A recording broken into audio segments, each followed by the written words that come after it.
Chadema yatangaza kumrejesha Dr. Slaa Dar es Salaam.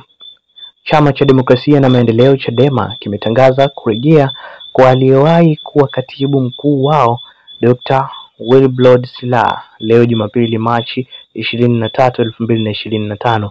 Kurejea kwake kumetangazwa na naibu katibu mkuu wa Chadema Bara Aman Golugwa wakati wa uzinduzi wa ziara ya siku 48 ya chama hicho leo Machi 23, 2025 inayolenga kuelimisha umma kuhusu ajenda yao ya no reform no election jijini Mbeya.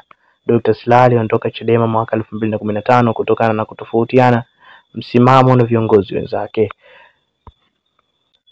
Mwenyekiti wa chama cha Demokrasia na Maendeleo Chadema Tundu Lissu akipokewa na viongozi na wafuasi wa chama hicho alipowasili kwenye viwanja vya Luanda Nzovwe jijini Mbeya kuzindua kampeni ya no reform no election leo Jumapili Machi 23, 2025. Lissu amewasili kwenye viwanja hivyo akiwa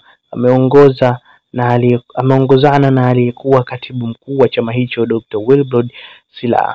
Pia alikuwepo makamu mwenyekiti wa Chadema Bara John Heche ambao walipokewa na mwenyekiti wa kanda ya Nyasa Joseph Mbilinyi Sugu.